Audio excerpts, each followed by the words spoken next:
श्रील सुखदेव गोस्वामी ने कहा, मगध राज जरासंध के संरक्षण में शक्तिशाली कंस द्वारा यदुवंशी राजाओं को सताया जाने लगा। इसमें उसे प्रलंब, बक, चाणूर, तृणावर्त, अघासुर, मुष्टिक, अरिष्ट, द्विविद, पूतना, केसी, धेनुक, बाणासुर, नरकासुर तथा पृथ्वी के अनेक दूसरे असुर राजाओं का सहयोग प्राप्त था। इस श्लोक से श्रीमद् भागवत गीता 4.7.8 में आए श्री भगवान के निम्नलिखित कथन की पुष्टि होती है। यदा यदा हि धर्मस्य ग्लानिर्भवति भारतः अभ्युत्थानम् अधर्मस्य तदात्मानं सृजाम्यहं परित्राणाय साधूनां विनाशाय च दुष्कृतां धर्म संस्थापनार्थाय संभवामि युगे युगे। हे भरतवंशी, जब जब धर्म का ह्रास होता है और अधर्म की प्रधानता हो जाती है, तब तब मैं अवतरित होता हूँ। मैं पुण्यात्माओं का उद्धार करने, दुष्टों का विनाश करने एवं धर्म की फिर से स्थापना करने के लिए युग युग में अवतरित होता हूँ। इस भौतिक जगत का पालन करने के पीछे श्री भगवान का उद्देश्य यह है कि वे हर एक को भगवत धाम वापस जाने का अवसर प्रदान करें। किंतु दुर्भाग्यवश राजा तथा राजनेता श्री भगवान के उद्देश्य में बाधक बनते हैं। अतः सब कुछ ठीक करने के लिए श्री भगवान स्वयं या अपने अंशों के साथ प्रकट होते हैं। इसीलिए कहा गया है, गर्भम संचार्य रोहिण्यम देवक्या योग मायया तस्या कुक्षिम गतः कृष्णो द्वितीयोऽपि बुधैः स्तुतः। योग माया की शक्ति से श्री बलदेव को रोहिणी के गर्भ में स्थानांतरित करने के बाद भगवान श्री कृष्ण देवकी के गर्भ में प्रकट हुए। यदुभिः सा व्यरुध्यतः। यदुवंशी सारे राजा भक्त थे, किंतु साल्व जैसे अनेक शक्तिशाली असुर उन्हें सताने लगे। उस समय कंस का ससुर जरासंध अत्यधिक शक्तिशाली था। अतः कंस ने यदुवंशी राजाओं को सताने में उसके संरक्षण का तथा असुरों की सहायता का लाभ उठाया। ये असुर स्वभावतः देवताओं की अपेक्षा अधिक शक्तिशाली प्रतीत होते थे, किंतु अंततः पूर्ण पुरुषोत्तम भगवान से सहायता प्राप्त होने से ये असुर पराजित हो गए और देवता विजयी रहे। असुर राजाओं द्वारा सताए जाने पर यादवों ने अपना राज्य छोड़ दिया और कुरुओं, पांचालों, केकयों, सल्वों, विदर्भों, निषदों, विदेहों तथा कौशलों के राज्य में प्रविष्ट हुए। किंतु उनके कुछ संबंधी कंस के इशारों पर चलने लगे और उसकी नौकरी करने लगे।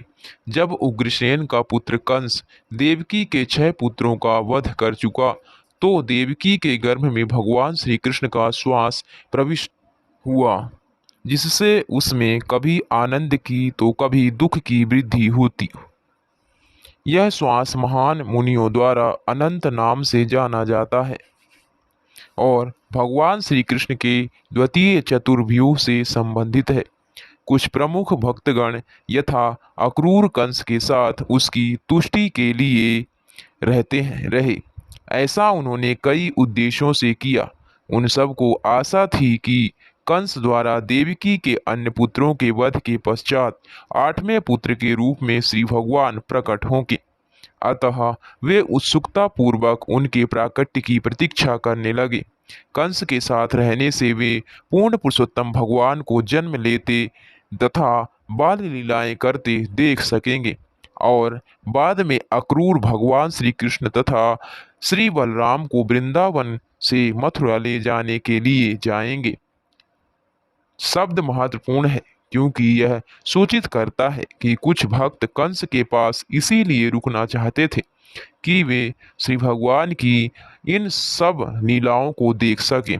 कंस ने जिन 6 बालकों का वध किया था, वे पूर्व जन्म में मारीच के पुत्र थे, किंतु एक ब्राह्मण के शापवश उन्हें हिरण्यकश्यप के नातियों के रूप में जन्म लेना पड़ा। कंस ने काल नेमी के रूप में जन्म लिया था और अब वह अपने ही पुत्रों को मारने के लिए विवश था। यही वह रहस्यपूर्ण बात थी। ज्यों ही देवकी के पुत्र मारे जाते, वे अपने मूल स्थान लौट जाते। भक्तगण इसे भी देखना चाहते थे। सामान्यतया कोई भी व्यक्ति अपने भांजों को नहीं मारता, किंतु कंस इतना क्रूर था कि वह बिना किसी झिझक के ऐसा करता था। अनंत या संकर्षण द्वितीय चतुर्व्यूह से संबंधित है। यह अनुभवी टीकाकारों का मत है। कंस के आक्रमण से अपने निजी भक्त यदुओं की रक्षा करने के लिए विश्वात्मा प्रत्येक के परमात्मा ने योगमाया को इस प्रकार आदेश दिया।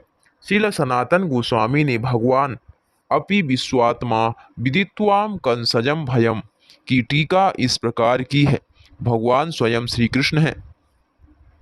श्री कृष्णस्तु भगवान स्वयं, वे विश्वात्मा अर्थात सबके परमात्मा हैं, क्योंकि उनका श्वास परमात्मा के रूप में विस्तार करता है। इसकी पुष्टि श्रीमद् भागवत गीता 13.3 में से होती है। क्षेत्रज्ञम चापि माम विद्धि सर्व क्षेत्रेषु भारत। भगवान श्री कृष्ण सभी जीवों के क्षेत्रज्ञ अर्थात परमात्मा हैं। वे श्री भगवान के समस्त अंशों के आदि उद्गम हैं। श्री विष्णु के लाखों पूर्ण विस्तार हैं, यथा संकर्षण, प्रद्युम्न, अनिरुद्ध तथा वासुदेव। किंतु इस भौतिक जगत में विश्वात्मा अर्थात सभी के परमात्मा तो क्षीरोदकशायी विष्णु हैं। जैसा कि श्रीमद् भागवत गीता 18.31 में कहा गया है, ईश्वरः सर्वभूतेषु हृदयेषु अर्जुन तिष्ठति। हे अर्जुन, परमेश्वर समस्त जीवों के हृदय में स्थित हैं। अपने अंश विष्णु तत्व के रूप में भगवान श्री कृष्ण वस्तुतः विश्वात्मा है। फिर भी अपने भक्तों के स्नेहवश वे अपने निर्देश देने के लिए परमात्मा का कार्य करते हैं। सर्वस्य चाहम हृदि सन्निविष्टो मत्तः स्मृत्यज्ञानम पोहनम च। परमात्मा के कार्य क्षीरोदक्षाई विष्णु से संबंधित होते हैं, किंतु भगवान श्री कृष्ण ने अपनी भक्त देवकी पर कृपा की, क्योंकि वे जानते थे कि कंस द्वारा सताई जाने के कारण देवकी डरी हुई हैं। शुद्ध भक्त भौतिक अस्तित्व से सदैव डरता रहता है। कोई यह नहीं जानता कि दूसरे क्षण क्या होगा, क्योंकि उसे किसी भी क्षण अपना शरीर बदलना पड़ सकता है। तथा देहांतरम प्राप्ति ही, यह जानकर शुद्ध भक्त इस तरह कार्य करता है कि कहीं उसे दूसरा शरीर धारण करके संसार के कष्ट ना भोगने पड़े, जिससे उसका जीवन दूषित हो जाए। यही भयम अर्थात डर है। भयम द्वितीया भिन्न भिनिवेशतया स्याता। श्रीमद्भागवतम 11:2-37 में यह भी भय भौतिक अस्तित्व के कारण है। ठीक ठीक कहें तो हर एक को इस भौतिक अस्तित्व से सतर्क और भयभीत रहना चाहिए। इस तरह भौतिक संसार को ना जानने से हर व्यक्ति प्रभावित होता है, किंतु पूर्ण पुरुषोत्तम भगवान श्री कृष्ण अपने भक्तों की रक्षा के लिए सदैव सतर्क रहते हैं। अपने भक्तों की रक्षा करने के लिए भगवान श्री कृष्ण अपने भक्तों के प्रति इतने दयालु तथा वात्सल्य रहते हैं कि वे उन्हें ऐसी बुद्धि प्रदान करते हैं जिससे वे उन्हें एक क्षण भी भुलाए बिना भौतिक जगत में रहते रहें। श्री भगवान ने श्रीमद् भागवत गीता 10.11 में कहा है, तेषाम एवानुकंपार्थम हम ज्ञानम जरम तमः न सम्यातमा भावस्थो ज्ञान दीपेन भास्वता। मैं उन पर कृपा के कारण उनके हृदयों में रहकर ज्ञान रूपी दीपक से अज्ञान से उत्पन्न अंधकार को दूर करता हूँ। योग शब्द का अर्थ है कड़ी। कोई भी योग पद्धति पूर्ण पुरुषोत्तम भगवान से अपने टूटे संबंध को पुनः जोड़ने का प्रयास है। योग के अनेक प्रकार हैं, जिनमें से भक्ति योग सर्वश्रेष्ठ है। अन्य योग पद्धतियों में पूर्णता प्राप्त करने के पूर्व विविध प्रकार की विधियां अपनानी पड़ती हैं, किंतु भक्ति योग तो प्रत्यक्ष होता है। श्रीमद् भागवत गीता 6.47 में श्री भगवान कहते हैं, योगी नामपि सर्वेषां मदगतेनान्तरात्मात्मना श्रद्धावान भजते यो माम सा मे युक्त तमो मतः। समस्त योगियों में से जो योगी श्रद्धापूर्वक मेरी पूजा करते हुए मुझ में निष्ठा रखता है, वह योग में मुझसे भली भांति जुड़ा रहता है। श्री भगवान ने योग माया को आदेश दिया, हे समस्त जगत द्वारा पूज्या तथा समस्त जीवों को सौभाग्य प्रदान करने वाली शक्ति, तुम ब्रज जाओ जहाँ अनेक ग्वालों तथा उनकी पत्नियां रहती हैं। उस सुंदर प्रदेश में जहाँ अनेक गायें निवास करती हैं। वसुदेव की पत्नी रोहिणी नंद महाराज के घर में रह रही हैं। वसुदेव की अन्य पत्नियां भी कंस के भय से वहीं अज्ञातवास कर रही हैं। कृपा करके वहां जाओ। देवकी के गर्भ में संकर्षण या शेष नाग का मेरा पूर्ण विस्तार है। तुम उसे बिना किसी कठिनाई के रोहिणी के गर्भ में स्थानांतरित कर दो। हे सर्व कल्याणी योगमाया, तब मैं अपने छहों ऐश्वर्यों से युक्त होकर देवकी के पुत्र रूप में प्रकट होऊंगा और तुम महाराज नंद की महारानी माता यशोदा की पुत्री के रूप में प्रकट होगी। सामान्य लोग पशुओं की बलि करके विविध सामग्री से तुम्हारी भव्य पूजा करेंगे, क्योंकि तुम हर एक की भौतिक इच्छाएं पूरी करने में सर्वोपरि हो। भगवान श्री कृष्ण ने माया देवी को यह कहकर आशीर्वाद दिया, लोग तुम्हें पृथ्वी पर विभिन्न स्थानों में विभिन्न नामों से पुकारेंगे, यथा दुर्गा, भद्रकाली, विजया, वैष्णवी, मुकुदा, चंडिका, कृष्णा, माधवी, कन्यका, माया, नारायणी, ईशानी, शारदा तथा अंबिका। इस तरह समस्त जीवों के परमात्मा तथा अपने भक्तों के भय को दूर करने वाले पूर्ण पुरुषोत्तम भगवान वासुदेव के मन में अपने पूर्ण ऐश्वर्य के समेत प्रविष्ट हो गए। वसुदेव अपने हृदय के भीतर पूर्ण पुरुषोत्तम भगवान के स्वरूप को धारण किए हुए श्री भगवान के दिव्य प्रकाशमान तेज को वहन कर रहे थे, जिसके कारण वे सूर्य के समान तेजस्वी बन गए। अतः उनकी ओर लौकिक दृष्टि द्वारा देखना या उन तक पहुंचना कठिन था। यहाँ तक कि वे कंस जैसे पराक्रमी व्यक्ति के लिए ही नहीं, अपितु सारे जीवों के लिए भी दुर्धर्ष थे। गर्भ में पूर्ण पुरुषोत्तम भगवान के होने से देवकी की जिस स्थान में बंदी थी, वहां के सारे वातावरण को वे अलौकित करने लगी।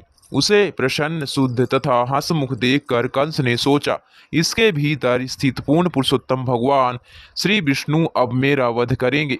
इसके पूर्व देवकी कभी भी इतनी तेजवान तथा प्रसन्न नहीं दिखी। कंस ने सोचा, अब मुझे क्या करना चाहिए। अपना लक्ष्य जानने वाले श्री भगवान अपना पराक्रम त्यागने वाले नहीं हैं। देवकी स्त्री है, वह मेरी बहन है और अभी गर्भवती भी है। यदि मैं उसे मार डालूं तो मेरे यश, ऐश्वर्य तथा आयु निश्चित रूप से नष्ट हो जाएंगे। अत्यधिक क्रूर व्यक्ति को जीवित रहते हुए भी मृत मानना चाहिए, क्योंकि उसके जीवित रहते हुए या उसकी मृत्यु के बाद भी हर कोई उसकी निंदा करता है। देहात्म बुद्धि वाला व्यक्ति मृत्यु के बाद भी अंधतम नरक को भेजा जाता है, जिसमें कोई संदेह नहीं है।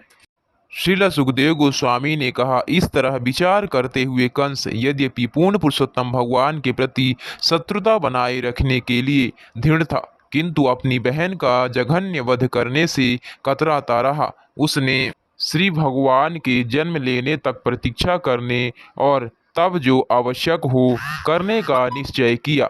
अपने सिंहासन पर अथवा कमरे में बैठे, बिस्तर पर लेटे या कहीं भी रहते हुए, खाते, सोते या घूमते हुए कंस केवल अपने शत्रु भगवान ऋषिकेश को ही देखता था। दूसरे शब्दों में, अपने सर्वव्यापक शत्रु का चिंतन करते करते कंस प्रतिकूल भाव से श्री कृष्ण भावना भावित हो गया था। ब्रह्मा जी तथा शिव जी, श्री नारद मुनि, देवल तथा श्रील व्यास देव जैसे महामुनियों एवं इंद्र, चंद्र तथा वरुण जैसे देवताओं के साथ अदृश्य रूप में देवकी के कक्ष में पहुँचे, जहाँ सबने मिलकर सबको वर देने वाले पूर्ण पुरुषोत्तम भगवान को प्रसन्न करने के लिए सादर स्तुतियाँ की। देवताओं ने प्रार्थना की, हे प्रभु, आप अपने व्रत से कभी विचलित नहीं होते, जो सदा ही पूर्ण रहता है, क्योंकि आप जो भी निर्णय लेते हैं वह पूरी तरह सही होता है और किसी के द्वारा रोका नहीं जा सकता। सृष्टि, पालन तथा संहार की इन तीन अवस्थाओं में उपस्थित रहने से आप परम सत्य हैं। कोई तब तक आपकी कृपा का भाजन नहीं बन सकता जब तक वह पूरी तरह सच्चा ना हो। अतः इसे देखावटी लोग प्राप्त नहीं कर सकते। आप सृष्टि के सारे अवयवों में असली सत्य हैं, इसीलिए आप अंतर्यामी कहलाते हैं। आप सब पर समभाव रखते हैं और आपके आदेश प्रत्येक काल में हर एक पर लागू होते हैं। आप आदि सत्य हैं, अतः हम नमस्कार करते हैं और आपकी शरण में आए हैं। कृपया आप हमारी रक्षा करें। पूर्ण पुरुषोत्तम भगवान श्री विष्णु की इस तरह स्तुति करने के बाद सारे देवता ब्रह्मा जी तथा शिव जी को आगे करके अपने अपने स्वर्ग आवासों को लौट गए। अपने पूर्व जन्म के अनुसार देवकी को वरदान के रूप में देवकी नंदन को पुत्र रूप में प्राप्त करने का अवसर मिला। हरे कृष्णा, हरि बोल।